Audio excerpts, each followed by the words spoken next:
IPSകാരന്റെ വീട്ടുവേലക്കാരി. രചന സൂര്യ രാജേഷ്. അവതരണം Shahul Malayil. Editing Faisal C N Nooncheri.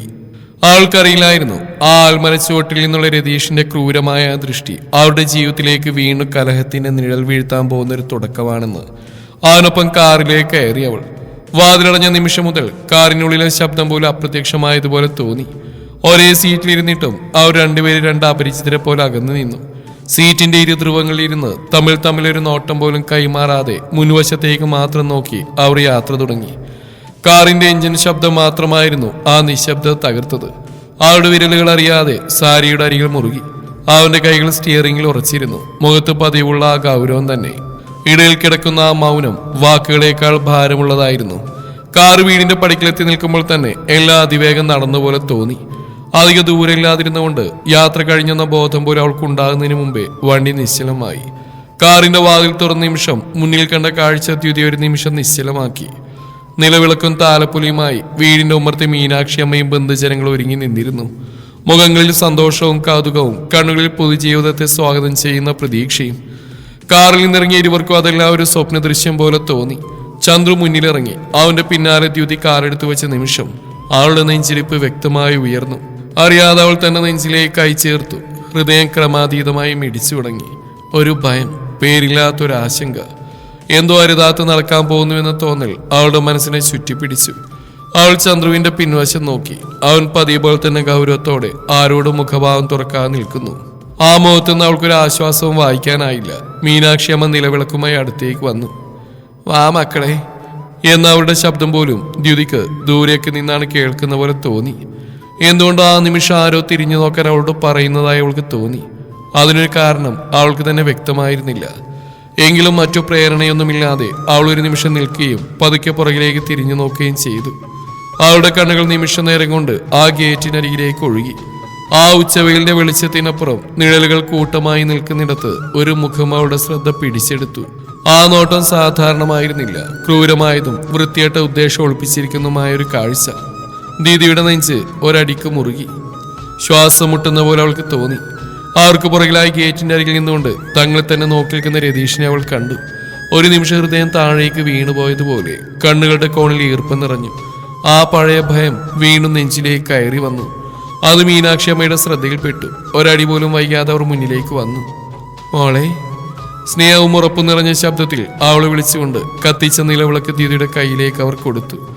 ആ തീയുടെ ചൂട് ദീദിയുടെ വിരലുകളിലൂടെ ഉള്ളിലേക്ക് പടർന്നു. ഭയത്തിന്റെ നടുവിലൊരൽപ്പം ധൈര്യം പോലെ. മീനാക്ഷി അമ്മ അവളുടെ തോളിൽ പതുക്കെ കൈവച്ചു. വാക്കുകളില്ലാതെ തന്നെ ഇവിടെ സുരക്ഷിതയാണെന്ന് പറഞ്ഞ പോലെ. ദ്യുതി നിലവിളക്കിന്റെ ജ്വാലയിലേക്ക് ഒരു നിമിഷം നോക്കി. ആ വെളിച്ചത്തിൽ പുറകിലെ നിഴൽ അല്പം മങ്ങിയതുപോലെ അവൾക്ക് തോന്നി. രതീഷിനെ കണ്ട നിമിഷം മുതൽ തന്റെ ഹൃദയതാളം തെറ്റിപ്പോകുന്ന ദ്യുതിക്ക് വ്യക്തമായി തോന്നി. അരുതാത്ത എന്തോ നടക്കാൻ പോകുന്നു എന്നൊരു അസ്വസ്ഥത അവളുടെ ഉള്ളിൽ പതുക്കെ വളർന്നു. താൻ ഒരിക്കലും പ്രതീക്ഷിക്കാത്ത ഒന്ന് വിധി മുന്നിലേക്ക് നീക്കുന്ന പോലെ. എങ്കിലും പുറമേ ശാന്തമായ മുഖത്തോടെ കത്തിച്ച നിലവിളക്ക് കയ്യിൽ പിടിച്ച് ആ വീടിന്റെ പടികൾ അവൾ ചവിട്ടിക്കയറി. ഓരോ ചൂടും ഭയത്തെയും ധൈര്യത്തെയും ഒരുമിച്ച് ആവാഹിച്ചുകൊണ്ടായിരുന്നു. അകത്ത് കയറിയതോടെ ചടങ്ങുകൾ വേഗത്തിലായി. ആശീർവാദങ്ങളുടെയും മന്ത്രങ്ങളുടെയും ഇടയിൽ സമയം ഓടിപ്പോയി. മധുരം കൊണ്ടുവന്നു. മീനാക്ഷി അമ്മയുടെ കൈകളിൽ നിന്ന് ആ മധുരം ഇരുവരും ചേർന്ന് പങ്കിട്ടെടുത്തു. ആ ചെറിയ നിമിഷം വാക്കുകളില്ലാതെ തന്നെ ഒരു ബന്ധം ഔപചാരികമായി പൂർണ്ണമായി. ചുറ്റുമുള്ളവർ സന്തോഷത്തിൽ മുഴുകിയിരിക്കുമ്പോഴും ദിദിയുടെ മനസ്സ് മാത്രം പുറകിലെ ഗേറ്റിനരികിലെ ആ നിഴലിൽ നിന്ന് ഇനിയും പൂർണ്ണമായി മുക്തമായിരുന്നില്ല. മധുരം കൊടുത്ത ശേഷം മീനാക്ഷി അമ്മ തന്നെയാണ് ദ്യുതിയെ മുറിയിലേക്ക് കൊണ്ടുപോയത്. ഡ്രസ്സുകളും ആഭരണങ്ങളും മാറ്റാൻ അവർ തന്നെ സഹായിച്ചു. അവരുടെ കൈകൾ വിറച്ചിരുന്നെങ്കിലും മീനാക്ഷി അമ്മയുടെ സാന്നിധ്യം ഒരാശ്വാസം പോലെ അവൾക്ക് തോന്നി. വാക്കുകൾ കുറവായിരുന്നുവെങ്കിലും ഓരോ സ്പർശനത്തിലും ഭയപ്പെടേണ്ട എന്ന് ഉറപ്പ് അടങ്ങിയിരുന്നു. അതേസമയം ചന്ദ്രു താഴെയുള്ള ഹാളിൽ തന്നെ ഇരിക്കുകയായിരുന്നു. ചുറ്റും ബന്ധുക്കളുടെയും സുഹൃത്തുക്കളുടെയും ശബ്ദങ്ങൾ ഉണ്ടായിരുന്നിട്ടും അവന്റെ മനസ്സ് മാത്രം എവിടെയോ അകന്നിരുന്നു. ഇനി തുടങ്ങുന്ന ജീവിതം എന്തൊക്കെയാവും കൊണ്ടുവരിക എന്ന ചിന്ത അവനെ പിടിച്ചു നിർത്തി. മുകളിൽ ഒരു മുറിയിൽ ദ്യുതി പുതിയ വേഷത്തിലേക്ക് മാറുമ്പോൾ താഴെ അവൻ മൗനത്തിൽ കാത്തിരുന്നു. അപ്പോഴും ചന്ദ്രുവിന് വിശ്വസിക്കാനായില്ല ആ കൊച്ചു പെൺകുട്ടി തന്റെ ഭാര്യ ആയിരിക്കുന്നു എന്ന്. ഇതെല്ലാം അവനൊരു സ്വപ്നം പോലെ ആയിരുന്നു. രാവിലെ ഉറക്കെഴുന്നേറ്റപ്പോൾ ഇനിയും മാഞ്ഞു പോകാത്ത ഒരു സ്വപ്നം പോലെ. ഇന്നലെ വരെ വാക്കുകളില്ലാതെ മാത്രം അകന്നിരുന്ന ഒരു സാന്നിധ്യം ഇന്ന് തന്റെ ജീവിതത്തിന്റെ അരികിലിരിക്കുന്നു എന്ന ചിന്ത അവനെ അമ്പരപ്പിച്ചു. ഹാളിലെ ശബ്ദങ്ങൾ, ബന്ധുക്കളുടെ ചിരികൾ, ചടങ്ങുകളുടെ ഓർമ്മകൾ എല്ലാം യാഥാർത്ഥ്യമാണെന്ന് അവന്റെ കണ്ണുകൾ കാണുന്നുണ്ടായിരുന്നു. എങ്കിലും മനസ്സ് മാത്രം ഇനിയും ചോദിച്ചുകൊണ്ടിരുന്നു, ഇതെല്ലാം സത്യമാണോ എന്ന്. അവന്റെ ഉള്ളിൽ ഒരു അനിശ്ചിതത്വം, ഒപ്പം പറഞ്ഞറിയിക്കാനാവാത്തൊരു പുതിയ പ്രതീക്ഷയും പതുക്കെ ജനിച്ചുകൊണ്ടിരുന്നു. അവൻ ആ സെറ്റിൽ ചാരിയിരുന്നപ്പോൾ ചിന്തിക്കാതിരിക്കാൻ അവനായില്ല. ഈ വിവാഹം അവളുടെ പൂർണ്ണ സമ്മതത്തോടെ തന്നെയായിരുന്നു. അവൾക്ക് തന്നെ ഇഷ്ടമായിരുന്നു.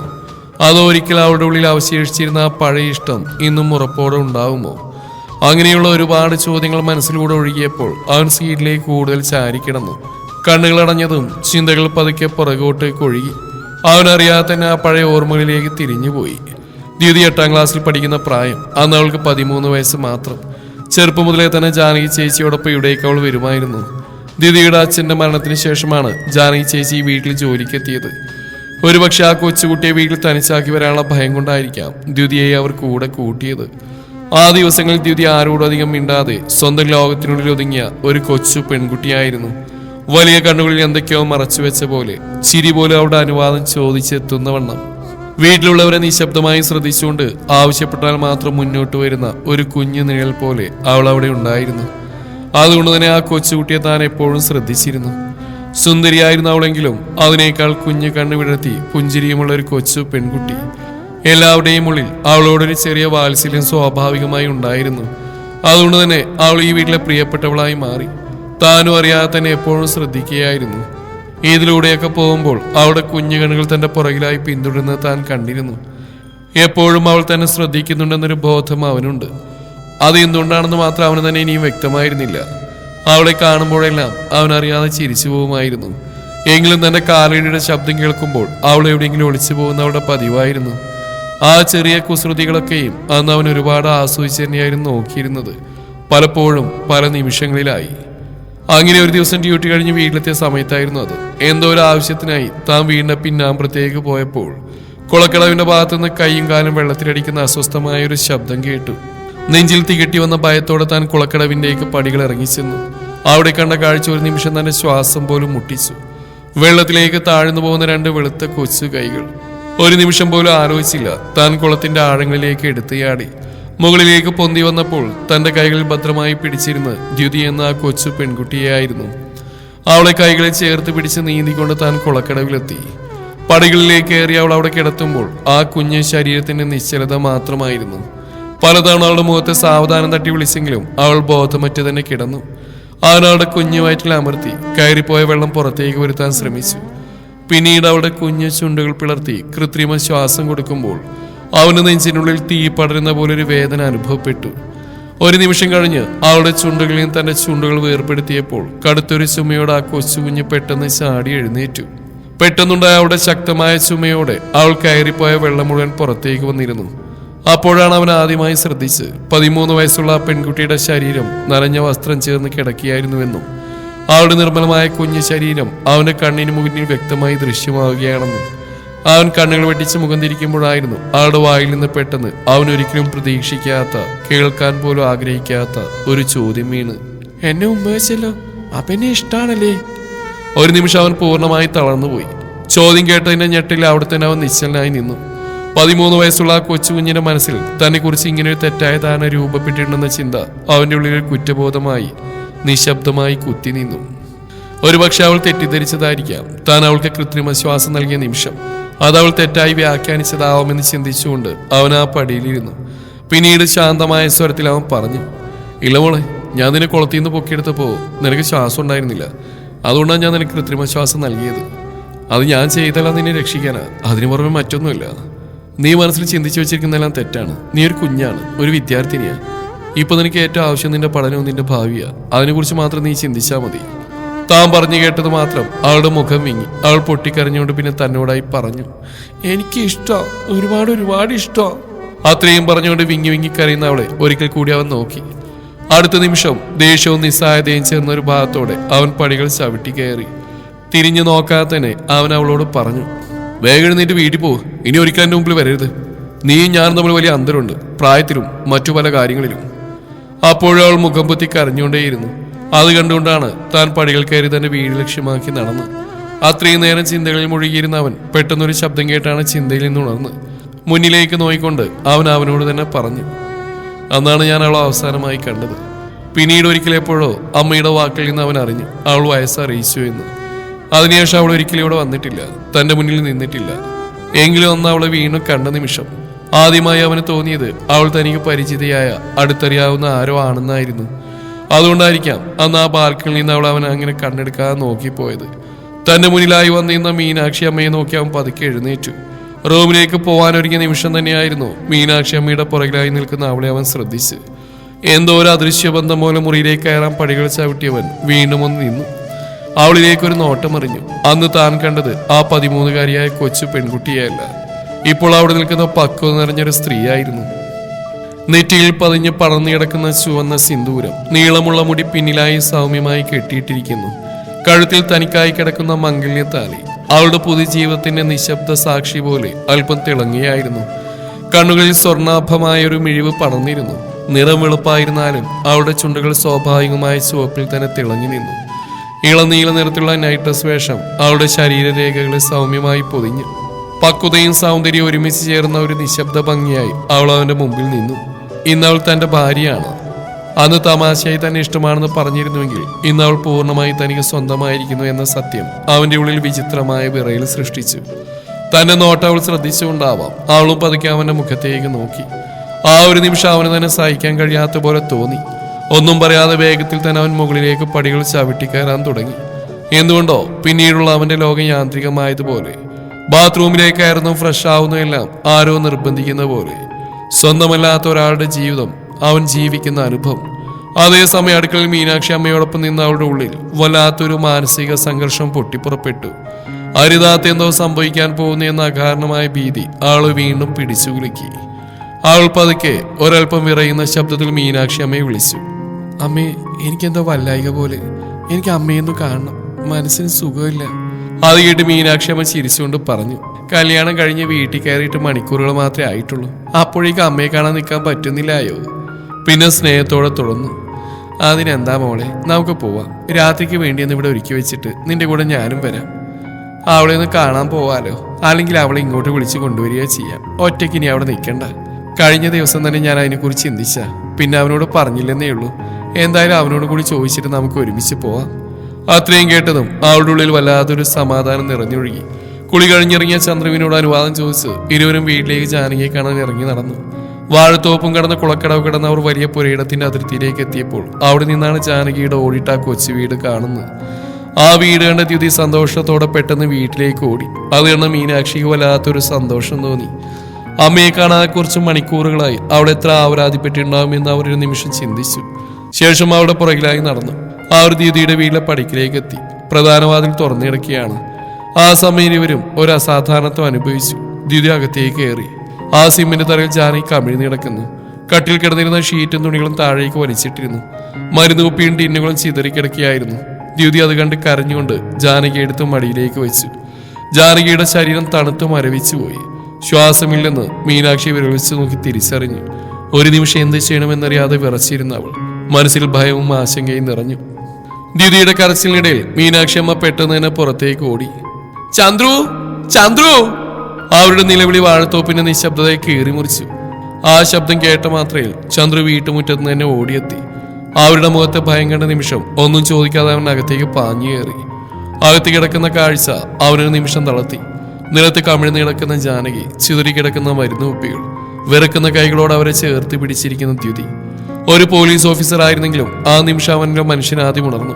ഒറ്റ നോട്ടിൽ തന്നെ അവസ്ഥ ഗുരുതരമാണെന്ന് അവൻ മനസ്സിലാക്കി.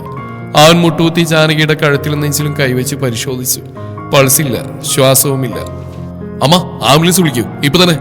ദീദിയുടെ കൈകളിൽ നിന്ന് ജാനകിയെ പതുക്കെ വാങ്ങി നിലത്ത് നീട്ടിക്കിടത്തിയിട്ട് അവൻ CPR ആരംഭിച്ചു. 1, 2, 3. നെഞ്ചിൽ സമ്മർദ്ദം, വായിൽ നിന്ന് വായിലേക്ക് ശ്വാസം. അവന്റെ മനസ്സിൽ ഒരേ ഒരു പ്രാർത്ഥന മാത്രം, ഇനിയും വൈകിട്ടില്ല ദൈവമേ. ദ്യുതി തറയിൽ മുട്ടൂത്തി അമ്മയുടെ കൈ പിടിച്ച് വിങ്ങി വിങ്ങി കരഞ്ഞു. അമ്മേ, കണ്ണോർക്കമ്മേ. മീനാക്ഷി കണ്ണീരോടെല്ലാം നോക്കി നിന്നു. ജീവിതത്തിൽ ഇത്രയും നിസ്സായത അവരെ ഒരിക്കലും അനുഭവിച്ചിട്ടില്ല. കുറച്ച് നിമിഷങ്ങൾ കഴിഞ്ഞ് ചന്ദ്രുവിന്റെ കൈകൾ നിശ്ചലമായി. അവൻ പതുക്കെ എഴുന്നേറ്റ് നിന്നു. മുഖം കഠിനമായി. കണ്ണുകളിൽ തെളിഞ്ഞതൊരു പോലീസ് ഉദ്യോഗസ്ഥന് നിശ്ചയമായിരുന്നു. ഇത് സ്വാഭാവിക മരണമല്ല, അവൻ മന്ദമായി പറഞ്ഞു. ഇത് അന്വേഷിക്കണം.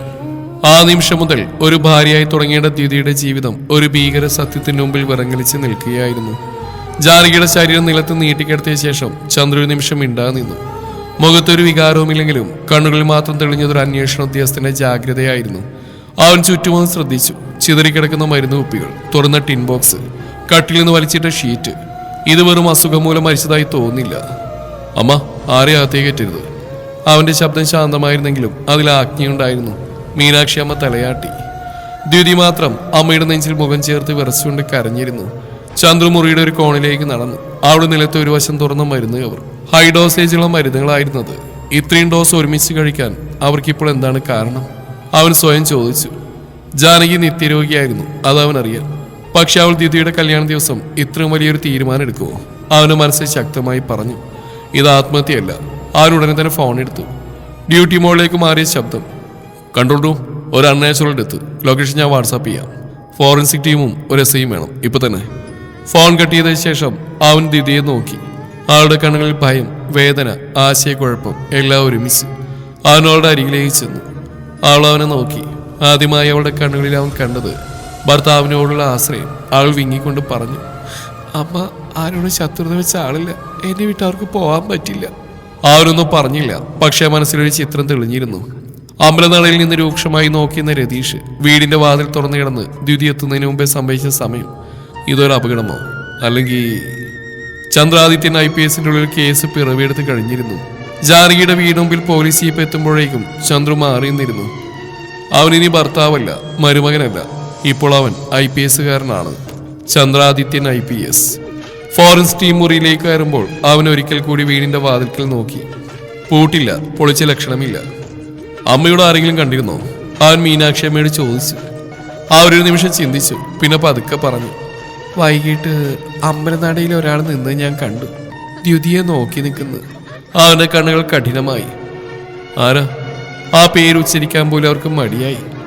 രതീഷ്. അത് മതി. അവനുള്ളിൽ ഒരു പഴയ കേസ് ഫയൽ തുറന്നു. Ratheesh Kumar, convicted rapist, on parole. അവനെവിടെയപ്പോ? ചന്ദ്രുവിന്റെ ശബ്ദം തണുത്തു. ഇവിടെ പരോളിൽ ഇറങ്ങിയിട്ടുണ്ട്. അമ്പലത്തിലെ പഴയ ഷെഡിലാണ് രാത്രി തങ്ങുന്നതെന്ന് കേട്ടിരുന്നു. അവരുടെ ഫോൺ എടുത്തു.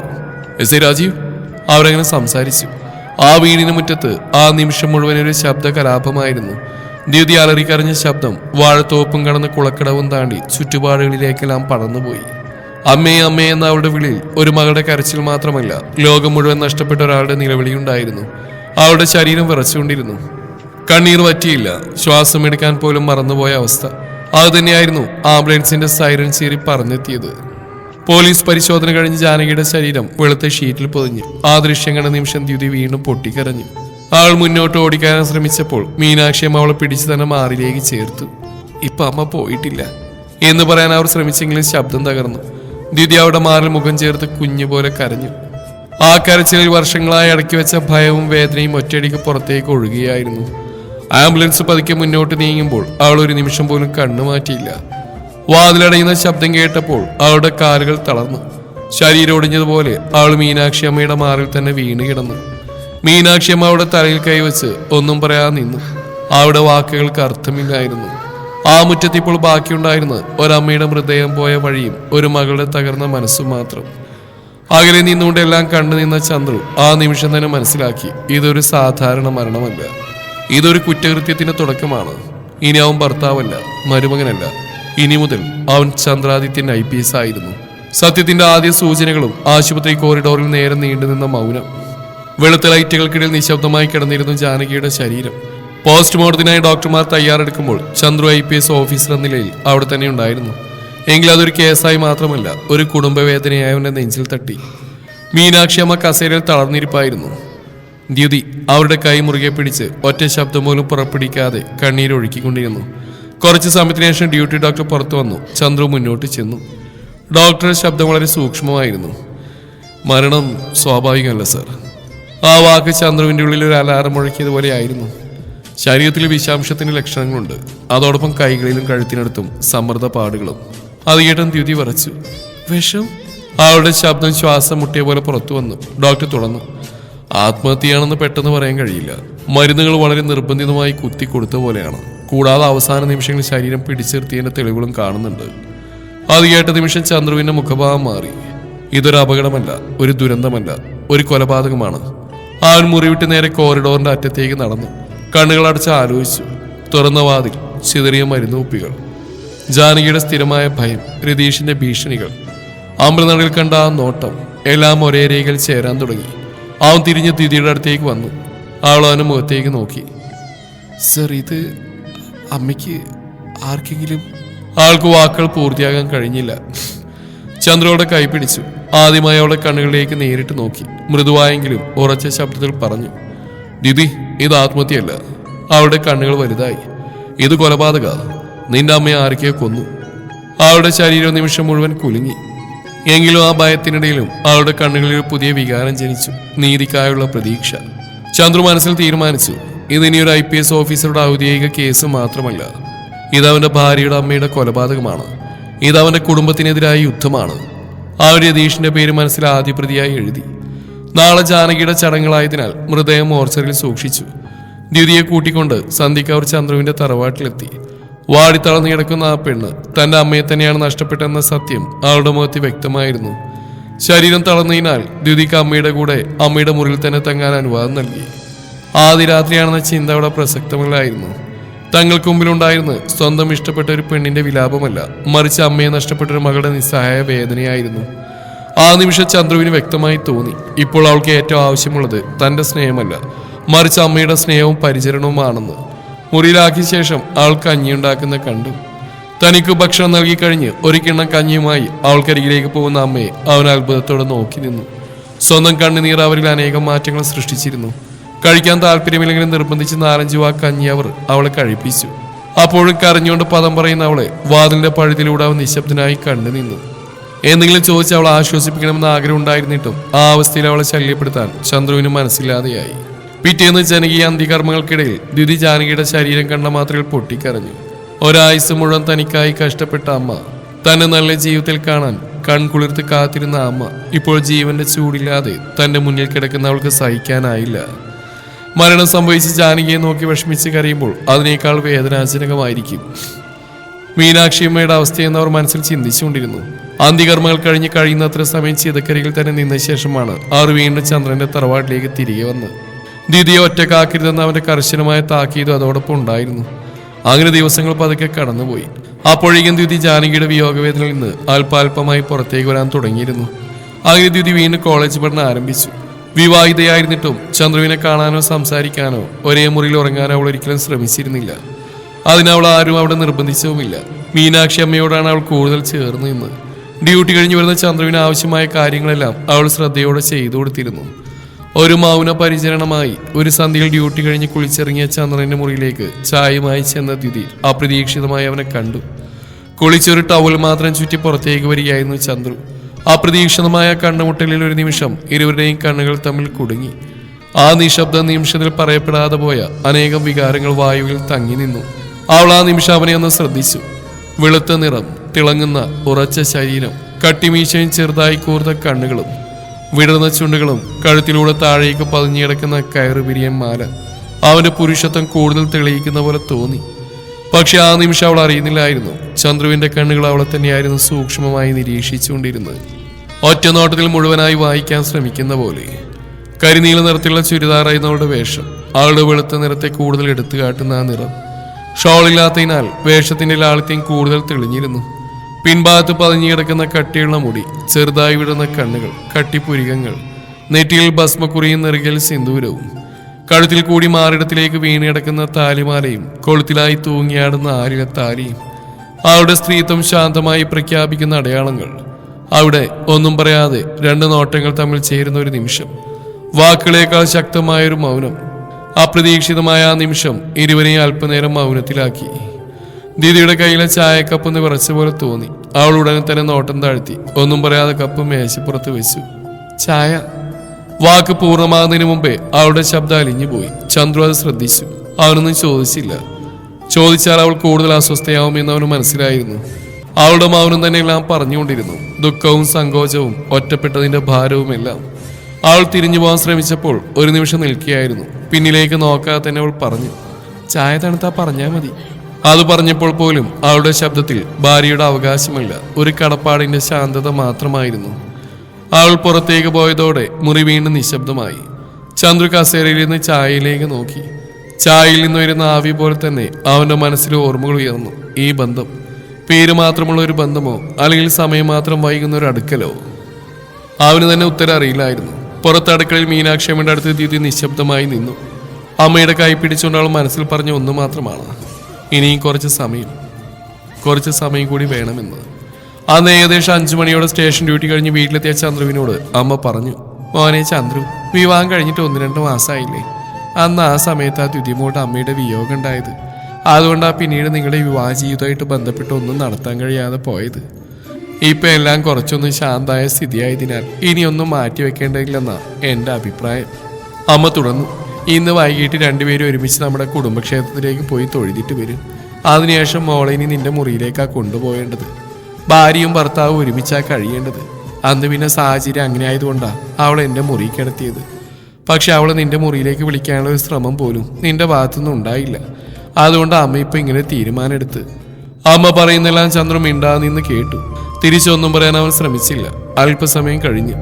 ഞാനൊന്ന് ക്ഷേത്രത്തിലേക്ക് പോകാനുള്ള വിവരം പറഞ്ഞിട്ട് വരാം എന്ന് പറഞ്ഞുകൊണ്ട് അവൻ മുകളിലേക്ക് കയറിപ്പോയി. സന്ധ്യയുടെ മഞ്ഞ നിറം ആകാശത്ത് പടരാൻ തുടങ്ങിയ സമയം. മീനാക്ഷി അമ്മ പറഞ്ഞ പോലെ ഒന്നും സംസാരിക്കാതെ തന്നെയായിരുന്നു ഇരുവരും അമ്പലത്തിലേക്ക് ഇറങ്ങിയത്. കാറിലിരുന്നപ്പോൾ പോലും അവർ രണ്ടുപേരും തമ്മിൽ ഒരു അദൃശ്യമായ അകലമുണ്ടായിരുന്നു. ചന്ദ്രു സ്റ്റിയറിംഗിൽ ശ്രദ്ധ കേന്ദ്രീകരിച്ചിരുന്നെങ്കിലും മനസ്സ് മുഴുവൻ അവരുടെ സാന്നിധ്യത്തിലായിരുന്നു. ദീദി കാറിന്റെ ജനാലയിലൂടെ പുറത്തേക്ക് നോക്കിയിരുന്നു. ഓരോ വൃക്ഷവും ഓരോ വളവും അവളുടെ ഉള്ളിലെ പേടിയും ഇങ്ങനെ മറക്കാൻ ശ്രമിക്കുന്ന പോലെ. കുടുംബക്ഷേത്രത്തിന് മുമ്പിൽ കാർ നിർത്തിയപ്പോൾ അവൾ ആദ്യം ഇറങ്ങാൻ മടിച്ചു നിന്നു. പിന്നീടെല്ലാം വളരെ പെട്ടെന്നായിരുന്നു. ക്ഷേത്ര ദർശനം കഴിഞ്ഞ് അവർ ഇരുവരും വേഗത്തിൽ തിരിച്ച് വീട്ടിലെത്തിയിരുന്നു. പിന്നീട് അവർ മൂവരും ഒരുമിച്ച് ഭക്ഷണം കഴിച്ചു. ഭക്ഷണം വേഗത്തിൽ തീർത്ത് കൈ കഴുകി മുകളിലേക്ക് കയറുന്ന അവനെ ദ്യുതി അറിയാതെ ഒന്ന് നോക്കി. അവന് നടപ്പ്, ആ മുഖത്തെ ഗൗരവം എല്ലാവരുടെ കണ്ണിൽ പതിഞ്ഞു.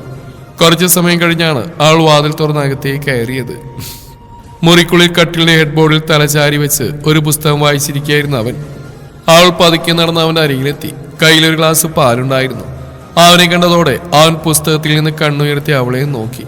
ആ നോട്ടത്തിൽ അതിശയമോ കഠിനതയോ ഇല്ല, ഒരു നിശബ്ദമായ ചോദ്യം.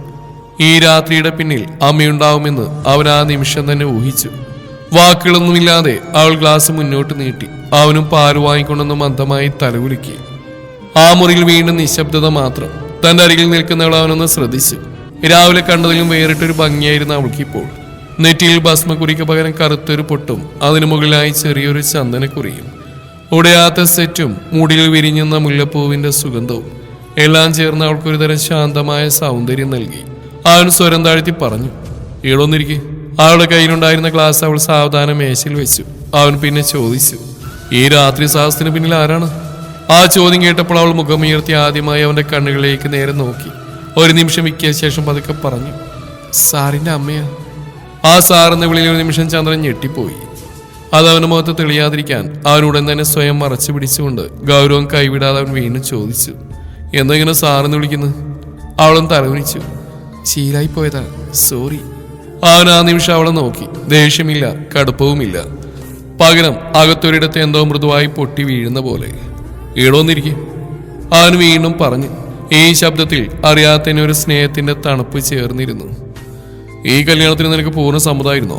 അതാരെങ്കിലും നിർബന്ധിച്ചിട്ടാണോ? അവന്റെ ആ ചോദ്യം കേട്ട നിമിഷം അവളുടെ മുഖഭാവം മങ്ങിമാറുന്നവൻ വ്യക്തമായി കണ്ടു. ചുണ്ടുകൾ അല്പം വിറച്ചു, കണ്ണുകൾ ഒരു നിമിഷം നിലത്ത് പതിഞ്ഞു. അവൾ മറുപടി അറിയാൻ വാക്കുകൾ തേടുന്ന പോലെ നിശബ്ദയായി നിന്നു. അവൻ അവളെ തിടുക്കപ്പെടുത്തിയില്ല. ആ നിശബ്ദതയെ തന്നെ ഉത്തരവൊളിപ്പിച്ചുകൊണ്ടിരിക്കുന്നുവെന്ന് അവൻ മനസ്സിലാക്കി.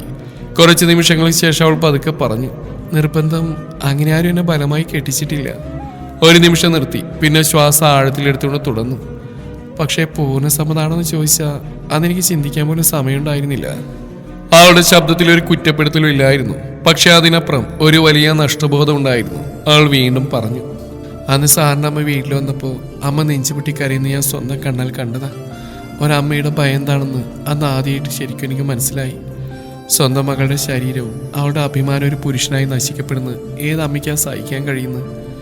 ആളൊരു നിമിഷം മൗനം പാലിച്ചു. പിന്നെ കണ്ണുകൾ തുടച്ചുകൊണ്ട് പറഞ്ഞു, രതീഷ്, കൊലപാതകം കൊടും കുറ്റവാളിത്തരമുള്ള എന്നെ മുറച്ചെറുക്കാൻ അവൻ പരവുള്ള നാട്ടിലേക്ക് വരുന്നെന്ന വാർത്ത അമ്മ ഇങ്ങനെ അറിഞ്ഞിരുന്നു. ആളുടെ മുഖത്ത് വീണ്ടും ഭയം തെളിഞ്ഞു. അവൻ്റെ വരവ് വെറുതെ ആവില്ലെന്ന്, എൻ്റെ ജീവൻ തല്ലി തകർക്കാനാണെന്ന് അമ്മയ്ക്ക് ഉറപ്പായിരുന്നു. അതുകൊണ്ടാണ് അമ്മ നെഞ്ചിരിപ്പോടെ ഓരോ ദിവസവും ജീവിച്ച്. ഒരു നിമിഷം ശ്വാസം ഇറക്കിയവൾ തുടർന്നു, അമ്മ അന്ന് വീണുപോയത് പോലും ആ ഭയത്തിൻ്റെ ഫലമായിരുന്നു. പക്ഷേ ഇതൊന്നും അന്ന് ഞാൻ അറിഞ്ഞിരുന്നില്ല സർ. അവൾ ശബ്ദം വിറച്ചുകൊണ്ട് തുടർന്നു. രതീഷ് നാട്ടിൽ വന്ന ആദ്യം എന്നെ സ്വന്താക്കാൻ തന്നെയായിരിക്കും അവൻ ശ്രമിക്കുകയെന്ന് അമ്മയ്ക്ക് ഉറപ്പായിരുന്നു. ഒരു രോഗിയായി എന്നെ സംരക്ഷിക്കാൻ തനിക്ക് ഇനി കഴിയില്ലെന്ന ബോധ്യം അമ്മയ്ക്കുണ്ടായിരുന്നു. അതിനാൽ എല്ലാ കാര്യങ്ങളും അമ്മ ശാന്തമ്മയോട് തുറന്നു പറഞ്ഞ്. അവളുടെ കണ്ണുകളിൽ ആ നന്ദിയുടെ തിളക്കം ചന്ദ്രു കണ്ടു. അന്ന് സാറിൻ്റെ അമ്മ എൻ്റെ അമ്മയ്ക്ക് നൽകിയ പ്രതീക്ഷ അതായിരുന്നു അമ്മ പിടിച്ചിരുന്ന ഏക കച്ചിത്തുരുമ്പ്. അവൾ പതുക്കെ പറഞ്ഞു, നീ വിഷമിക്കേണ്ട ജാനകി, നിന്റെ മകൾക്ക് ഇപ്പോൾ വേണ്ട സുരക്ഷിതമായിട്ടുള്ള ഒരു ആൺതുണയാണ്. അവൾക്ക് വിവാഹപ്രായമല്ലേ, നിനക്ക് വിരോധമില്ലെങ്കിൽ എൻ്റെ മകൻ അവളുടെ കഴുത്തിൽ താലി കെട്ടട്ടെ. ആ വാക്കുകൾ പറയുമ്പോൾ അമ്മയുടെ കണ്ണുകൾ അറിയാതെ നിറഞ്ഞു. അവനൊരു പോലീസ് ഓഫീസറാ, അവളെ നോക്കാൻ സുരക്ഷിതമായ കൈ അവൻ്റെ ആയിരിക്കും. രതീഷിന് പോലും അവൻ്റെ മുമ്പിൽ വന്ന് നിൽക്കാൻ കഴിയില്ല. ആ വിശ്വാസം സാറിൻ്റെ അമ്മയാണ് എൻ്റെ അമ്മയ്ക്ക് പകർന്നു കൊടുത്ത്. അവൾ വാക്കുകൾ അവസാനിപ്പിച്ചപ്പോൾ മുറിയിലൊരു നിശബ്ദത വീണു. ചന്ദ്രു നെഞ്ചിൽ അന്ന് ആദ്യമായി ഭാരം കുത്തി നിന്നു. ഈ വിവാഹം ഒരമ്മയുടെ അവസാന സംരക്ഷണമായിരുന്നു എന്ന സത്യം അവനെ നിശബ്ദനാക്കി. അവളുടെ കണ്ണുകളിൽ നിറഞ്ഞ കണ്ണുനീർ അവൾ മറയ്ക്കാൻ പോലും ശ്രമിച്ചില്ല. അമ്മയ്ക്ക് എന്നെ സുരക്ഷിതയായിട്ട് ഒരിടത്ത് എത്തിക്കണമെന്നേ അവസാനമായിട്ട് ആഗ്രഹം ഉണ്ടായിരുന്നുള്ളൂ. അതുകൊണ്ടാണ് ഈ വിവാഹത്തിനോട് ഞാൻ എതിർപ്പ് കാണിക്കാണ്ടിരുന്നത്. അവൾ ചന്ദ്രുവിനെ നോക്കി വേദന നിറഞ്ഞ ശബ്ദത്തിൽ പറഞ്ഞു. അന്ന് ഞാൻ സമ്മതിച്ചത് എൻ്റെ സന്തോഷത്തിനല്ല സർ, അമ്മയുടെ അവസാന ശ്വാസം ശാന്തമാക്കാനായിരുന്നു. അവൾ കണ്ണുനീര് തുടച്ചുകൊണ്ട് പതുക്കെ പറഞ്ഞു. അതുമാത്രമല്ല സർ, ഒരിക്കൽ ഞാൻ എൻ്റെ പ്രണയം സാറിനോട് തുറന്നു പറഞ്ഞിട്ടുണ്ട്. പക്ഷേ അന്ന് സാറ് സ്വീകരിച്ചില്ല. അതിൻ്റെ പ്രായത്തിൻ്റെ ചാപിൽ നിന്നായിരുന്നു സാറിൻ്റെ നിലപാട്. ആ വാക്കുകൾ പറയുമ്പോൾ അവളുടെ ശബ്ദമൊന്ന് ഇടറി. ഇപ്പോഴും ഈ വിവാഹത്തിന് ഞാൻ സമ്മതം പറഞ്ഞപ്പോൾ പോലും എനിക്കൊരു ഉറപ്പുണ്ടായിരുന്നു, സാർ ഒരിക്കലും എന്നെ ഇഷ്ടപ്പെടില്ലെന്ന്. ആൾ ഒരു നിമിഷം നിശബ്ദയായി, ശ്വാസം അടക്കി പിടിച്ച പോലെ. അതുകൊണ്ടാണ് ഈ വിവാഹത്തിലേക്ക് ഞാൻ വന്ന് സാറിനെ വേദനിപ്പിക്കാനല്ല, എന്നെ രക്ഷിക്കാനാ. സാറ് വിഷമിക്കേണ്ട, ഞാൻ സാറിൻ്റെ ജീവിതത്തിലേക്ക് അടിച്ചു പോങ്ങില്ല. എനിക്ക് നഷ്ടപ്പെടാനുള്ള അമ്മ മാത്രമായിരുന്നു, അവരെയും ഞാൻ നഷ്ടപ്പെടുത്തി. കണ്ണുനീർ വീണ്ടും കവിളിലൂടെ ഒഴുകി. എനിക്ക് വേണ്ട സുരക്ഷ മാത്രം. കാര്യങ്ങളൊന്നും ശാന്തമായ ഞാൻ ഇവിടുന്ന് ഒഴിഞ്ഞു പോവാം. ബാംഗ്ലൂരിൽ എൻ്റെ കൂട്ടുകാരുടെ അച്ഛനൊരു തുണിക്കട നടത്തുന്നുണ്ട്, അവിടെ ഞാൻ ജോലിക്ക് പോകും. അവൾ പറയുന്നൊന്നും ചോദ്യം ചെയ്യാതെ ചന്ദ്രു കേട്ടു നിന്നു. അവളുടെ ഓരോ വാക്കും അവനെ നെഞ്ചിൽ നിശബ്ദമായി പൊട്ടിപ്പൊളിഞ്ഞുകൊണ്ടിരുന്നു. അതൊരു പ്രണയത്തിന്റെ പരാതിയല്ലായിരുന്നു, ഒരു പെൺകുട്ടിയുടെ ജീവിതം രക്ഷിക്കാനുള്ള അവസാന തീരുമാനമായിരുന്നു. ആ വാക്കുകൾ ചന്ദ്രുവിന്റെ ഉള്ളിൽ ഒന്നിനൊന്ന് ഭാരമായി വീണു. അവനെന്ന് ആദ്യമായി ഈ വിവാഹത്തിന് പിന്നിൽ ഒളിഞ്ഞിരിക്കുന്ന സത്യം പൂർണ്ണമായും മനസ്സിലാക്കി. അമ്മ പോയ ശേഷം എനിക്ക് ലോകം തന്നെ ശൂന്യമായി തോന്നി. അപ്പം നിങ്ങൾ അമ്മയും മോനും മാത്രം. എല്ലാവരും പറഞ്ഞ് ശരിയെന്ന് തോന്നി, അത്രയേ ഉള്ളൂ. ഞാനത് അനുസരിച്ചു. അവനൊന്നും പറഞ്ഞില്ല. അവളുടെ ഓരോ വാക്കും അവനെ നെഞ്ചിൽ പതുക്കെ പതുക്കെ വീഴുന്നുണ്ടായിരുന്നു. അവൾ ഒടുവിൽ അവനെ നോക്കി പറഞ്ഞു. അവൻ ആദ്യമായി സ്വന്തം മനസ്സിനോട് തന്നെ ചോദിച്ചു, ഈ വിവാഹത്തിൽ അവൾക്ക് ഞാൻ അഭയമാണോ, അല്ലെങ്കിൽ അനിവാര്യത മാത്രമാണോ? എന്തുകൊണ്ടോ ആ സമയം അവന്റെ മനസ്സിൽ നിരാശ രൂപപ്പെട്ടു. അവളെ തനിക്ക് നഷ്ടമാവുമെന്ന നിരാശ. കാത്തിരിക്കാം ഈ കഥയുടെ അവസാന ഭാഗം നാളെ ഇതേ സമയം.